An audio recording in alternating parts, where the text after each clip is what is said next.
I'm Nicholas Christoph in Angola.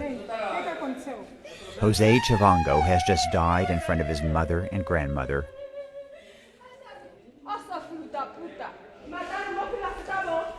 A foreign doctor tries to revive Jose, but it's too late.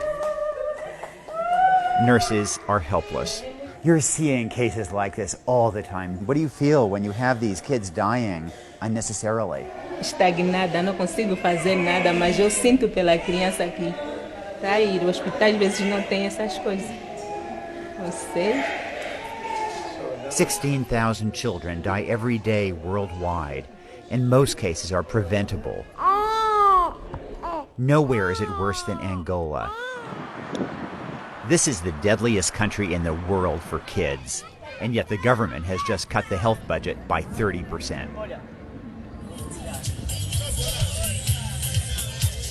At a sunset dance party in the capital, Luanda, you'd never know there's a health crisis here.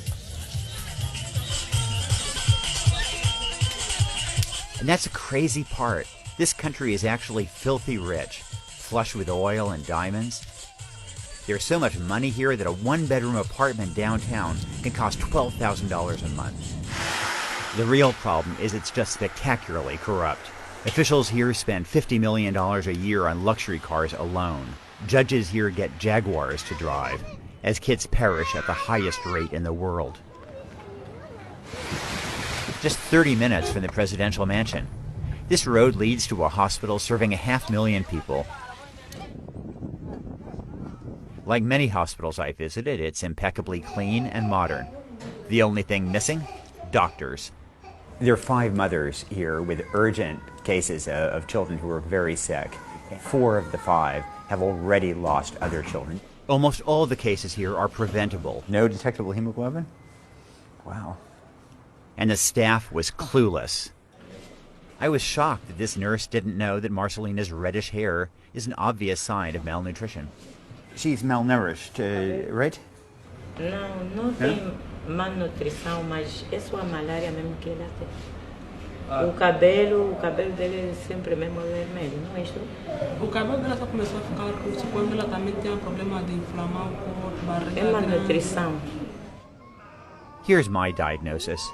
It's easier for officials to steal money by commissioning a big, expensive hospital. Training staff, on the other hand, doesn't offer that kind of payday. President Jose dos Santos has ruled for 36 years through a brutal civil war that ended in 2002. He's used the country's oil wealth to enrich his cronies as kids die. But I know the president cares about at least one child. After all, he turned his daughter, Isabel, into Africa's youngest billionaire. Both of them ignored my interview requests. But if you want the government's perspective on how things are going here, look at this poster. It's a warning about junk food on the walls of many public hospitals, and it's hanging above kids dying of malnutrition. Angola, rich oil country, diamonds? How can this be? The government won't spend the money to make it change. Stephen Foster is an American missionary surgeon who has worked for 37 years in Angola. He runs a hospital for the poor overlooking the city of Lubango in southwest Angola. And it was sticking out of the leg? Yeah, broke right through. The suffering is biblical. Complications of severe malnutrition left this 10-year-old with a bone infection and his femur broken and protruding through the skin. Nobody took an x-ray for another year. Dr. Foster saved his life and leg. You don't need to make any new discoveries to prevent typhoid fever. You don't need to make any discoveries to provide better nutrition to children. The reality is that these kids in the hospitals are the lucky ones. 50% of Angolans don't have access to health care at all. So what I've been seeing in the last few days, kids dying of malaria, of severe acute malnutrition, that is the better half of Angolan health care. You've seen the best. That's what's happening as the best. Yes, exactly. Boy. If you dropped in here in a time capsule back in 1750, it's the kind of medicine that you can get 10 kilometers down the road here. So this is what it's like to drive back in time. It takes 8 hours down barely passable roads to get to a series of villages near Melange, east of the capital. No schools, no clean water. The only clinic in the region has been sealed shut for at least a year. I couldn't imagine suffering worse than what I'd seen in the hospitals. Then I met Delfina Fernandez. The hardest thing for any parent is to lose a child, and you've lost 10 children. Whose fault is that? Não estava lá médico, enfermeiro não estava. Tem que tirar medicamento desse de raiz, não aguenta. Delfina is blind in one eye and suffers from rotting teeth that cause agonizing pain every waking moment. She doesn't even know that Angola is rich. The only petroleum in her world is the gasoline that she uses to rinse her mouth to numb her toothache. Do you know whether Angola has a lot of oil and gas? Aquele só tem que comprar para meter aqui, vende, para matar só aquele bicho que está lá. Meter na lockdown, para meter só aqui. Petróleo? É. The one thing the Angolan government does offer is free family planning. Let's go inside and see what we find. This clinic in Lubango is packed with women who would love to get birth control. Are these available right now or not? Não, mandamos comprar, não está disponível, não temos. The nurse admitted that the shortage is a nationwide problem. She blamed it on the falling price of oil. But the country is still rich enough to build skyscrapers in Luanda, but not quite rich enough to provide injectables for these women at $15 a person.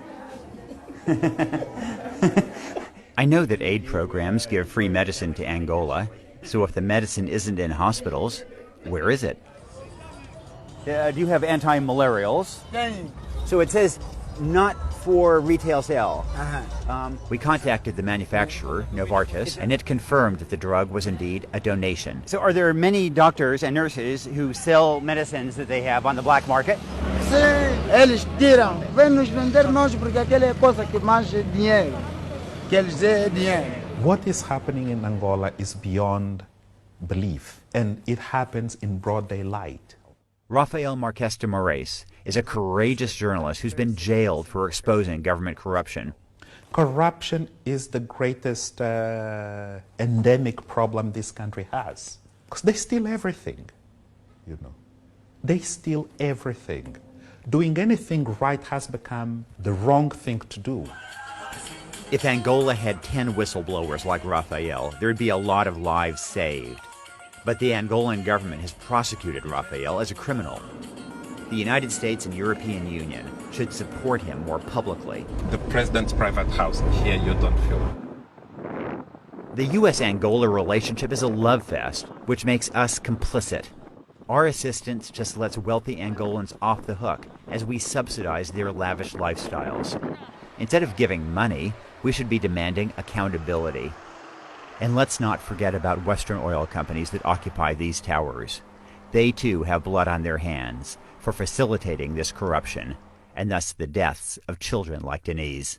The 11-month-old girl just died of malaria, even after her parents, Celia and Armando Matuba, bribed doctors at a hospital to get her better care.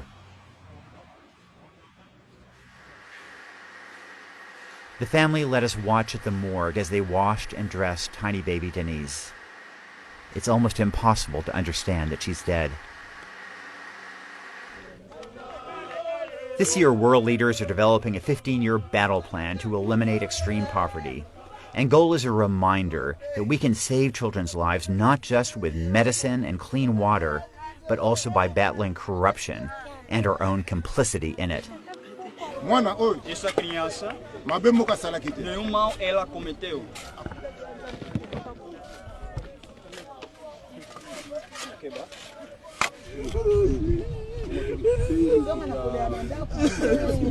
As the ceremony ended, I realized that 3 other little children were being buried right nearby. The expanse of child graves is a reminder that 6 million kids die every year globally. Nearly all those deaths are preventable, if there's a will.